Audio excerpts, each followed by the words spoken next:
నూలు నూలులో శతాబ్దాల గౌరవం, పట్టు పరంపరకు ప్రతీక, సంప్రదాయానికి శాశ్వత చిరునామా సఖీ. ఆంధ్ర రాష్ట్ర సాధన కోసం ఆత్మార్పణ చేసిన మహనీయుడు అమరజీవి పొట్టి శ్రీరాములు విగ్రహ ప్రతిష్టాపన కోసం ఆంధ్రప్రదేశ్ రాజధాని అమరావతిలో శరవేగంగా ఏర్పాట్లు సాగుతున్నాయి. వాస్తవానికి ప్రారంభోత్సవాన్ని ముందుగానే నిర్ణయించినటువంటి ప్రాజెక్ట్ ఇది. మార్చి 16వ తేదీన పొట్టి శ్రీరాములు 125వ జయంతి సందర్భంగా దీన్ని ప్రారంభించాలని సంకల్పించారు. ఈ పనుల్ని సెప్టెంబర్లో మంత్రి నారా లోకేష్ ప్రారంభించారు. నిజంగా ఈ 4-5 నెలల్లో సాధ్యమయ్యేటువంటి పనేనా అని అందరూ ఆశ్చర్యపోయారు. కానీ ప్రజెంట్ స్టేటస్ చూస్తే ఎవరికైనా కానీ ఆశ్చర్యం కలిగే విధంగా ఉంది. ఇది 5 రోజుల క్రితం తీసినటువంటి ఫుటేజ్. ఇక్కడ పొట్టి శ్రీరాములు గారి పాదాలు, ఇది ఆర్చి, దాని పైన ఎక్కించినప్పుడు తీసినటువంటి దృశ్యాలు. ఇప్పుడు ఆల్మోస్ట్ హాఫ్ స్టాట్యూ నిర్మాణ ప్రక్రియ దాదాపుగా పూర్తయింది. మరొక 2 రోజుల్లో నాకు తెలిసినంత వరకు విగ్రహ శిరస్సుతో సహా ఏర్పాటు చేయడానికి అవకాశం ఉంది. దీనికి సంబంధించి పొట్టి శ్రీరాములు మెమోరియల్ ట్రస్ట్, అలానే ఆంధ్రప్రదేశ్ ప్రభుత్వం, ఆర్య వైశ్య కార్పొరేషన్కి సంబంధించినటువంటి చైర్మన్గా వ్యవహరిస్తున్నటువంటి నాయకులు వీళ్ళందరూ కూడా కష్టపడుతున్నారు. సో ఆర్య వైశ్య కార్పొరేషన్ చైర్పర్సన్గా ఉన్నటువంటి డూండి రాకేష్ ప్రత్యేకంగా పర్యవేక్షిస్తున్నారు. ఇది విగ్రహానికి సంబంధించినటువంటి దృశ్యాలు. నెక్స్ట్ లెవెల్ మనం ఒకసారి చూస్తే ప్రస్తుతం ఏ స్థాయిలో ఉంది ఈ విగ్రహం నిర్మాణం, ఇది ఓవరాల్ వ్యూ అనమాట. టోటల్ ఏరియా చూస్తే ఒక 6.8 ఎకరాల్లో అద్భుతమైనటువంటి ఉద్యానవనం. అది డెవలప్ చేయడానికి కొంత సమయం పడుతుంది, కానీ విగ్రహం మాత్రం 58 అడుగుల్లో ముందుగానే పెట్టడానికి రెడీ అయ్యారు. తాజా రిపోర్టు ప్రకారం విగ్రహం ఉన్నటువంటి ఇది స్టాట్యూ ఆఫ్ సాక్రిఫైస్ అని చెప్పని దీనికి పేరు పెట్టారు.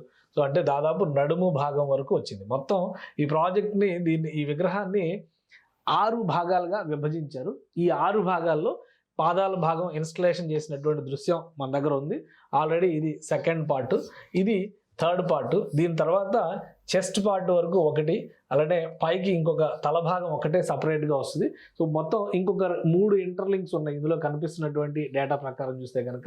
వీటిని 2 రోజుల్లో పూర్తి స్థాయిలో ఎస్టాబ్లిష్ చేయబోతున్నారు. అందుకనే వేగంగా ఆహ్వాన పత్రికల పంపిణీ కార్యక్రమం కూడా మొదలు పెట్టేశారు. ఒకసారి మనం చూస్తే ముఖ్యమంత్రి చంద్రబాబు నాయుడిని దీనికి ప్రత్యేక అతిథిగా, అలానే గౌరవ అతిథిగా ముఖ్యమంత్రి చంద్రబాబు నాయుడు గారిని ఆహ్వానిస్తున్నారు. ఆయనతో పాటు ఉప ముఖ్యమంత్రి పవన్ కళ్యాణ్ గారిని ఆహ్వానిస్తున్నారు. ఈ ఆహ్వాన పత్రాలు ఇచ్చేటువంటి ప్రక్రియ ఇప్పుడు శరవేగంగా సాగుతుంది. ఇది కొంతమంది ప్రముఖులతో, వ్యాపారవేత్తలతో ఒక ట్రస్ట్ను కూడా ఏర్పాటు చేశారు. అదే ట్రస్టు అమరజీవి పొట్టి శ్రీరాములు మెమోరియల్ ట్రస్ట్ అని. అందులో చాలామంది ప్రముఖులు ఉన్నారు. ఇక్కడ ఒకసారి మనం గమనించి చూస్తే కనుక ఇది డూండి రాకేష్ గారు ఇప్పుడు ఆర్యవైశ్య సంఘం కార్పొరేషన్ చైర్పర్సన్గా ఉన్నారు. అలానే కేపీసీ ప్రాజెక్ట్స్ సంబంధించినటువంటి అనిల్ గారు, ఇక్కడ చూస్తే వెగా జ్యువెలర్స్ నవీన్ గారు, ఇంకా ఇతర ప్రముఖులు వీళ్ళందరూ కూడా ఇందులో ఉన్నారు. సో ఇలా చాలా మందిని ఒక టీమ్గా తయారు చేసి ఈ ట్రస్ట్ ద్వారా అక్కడ ఉండేటువంటి మెమోరియల్ పార్క్ నిర్వహణ, ఎందుకంటే ఇది కేవలం ఈ నిర్మాణాన్ని ఒకసారి మీరు గమనించి చూస్తే ఇది కేవలం ఒక విగ్రహ నిర్మాణం మాత్రమే కాదు. ఇక్కడ ఒక ఆడిటోరియం వస్తుంది, అలానే పొట్టి శ్రీరాములు గారి జీవిత చరిత్రను చెప్పేటువంటి ఒక థియేటర్ వస్తుంది. పొట్టి శ్రీరాములు గారే కాదు, ఆంధ్ర రాష్ట్ర సాధన కోసం జరిగినటువంటి ఉద్యమ చరిత్రను చెప్పేటువంటి సందర్భం అవుతుంది. చుట్టుపక్కల ఈ బ్యాక్ సైడ్ కూడా 6.8 ఎకరాలు కాబట్టి దాని బ్యాక్ సైడ్ ఒక మంచి ఆడిటోరియం నిర్మాణం చేస్తున్నారు.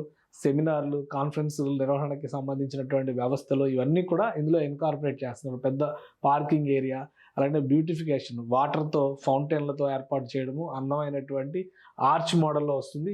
ఈ విగ్రహానికి సంబంధించినటువంటి నమూనాను చూస్తే కనుక ఇక్కడ మనం చూడవచ్చు, ఈ పద్మంలో ఉండేటువంటి, వికసించిన పద్మంలో ఉండేటువంటి నిర్మాణం లాగా ఇదంతా వస్తుంది. ఇదంతా రావడానికి కొంత టైం పడుతుంది, కానీ విగ్రహాన్ని మాత్రం 16వ తేదీన మధ్యాహ్నం 3 గంటలకి ఆవిష్కరించబోతున్నారు. మార్చి 16 డేట్ ఫిక్స్ అయిపోయింది, ముందుగానే ఫిక్స్ అయినటువంటి డేట్ ఇది. మధ్యాహ్నం 3 గంటలకి 3 PM ఇక్కడ ఈ నిర్మాణానికి సంబంధించిన ప్రారంభోత్సవం, విగ్రహ ఆవిష్కరణ కార్యక్రమం జరుగుతుంది. ఎందుకంటే మార్చి 16వ తేదీ పొట్టి శ్రీరాములు గారి 125వ జయంతి. ఎంతకంటే మంచి అకేషన్ మరొకటి ఉండదు కాబట్టి ఆయన త్యాగానికి గుర్తుగా 58 అడుగుల విగ్రహం 125వ పుట్టినరోజు సందర్భంగా తెలుగు జాతికి అంకితం చేస్తున్నటువంటి ప్రక్రియ. ఈ కార్యక్రమం మొత్తానికి కూడా అమరావతి వేదిక అవుతుంది. పొట్టి శ్రీరాములు గారి అభిమానులు కానీ, ఆంధ్ర రాష్ట్ర స్వాప్నికులు కానీ, తెలుగు భాషాభిమానం, తెలుగు జాతీయ అభిమానం కలిగినటువంటి వ్యక్తులు కానీ అందరూ ఆహ్వానితులు అని చెప్పని నిర్వాహకులు చెప్తున్నారు. ప్రభుత్వ పక్షాన ప్లస్ ట్రస్ట్ పక్షాన కూడా దీనికోసం ప్రత్యేక ఏర్పాట్లు చేస్తున్నట్టుగా ప్రకటించారు.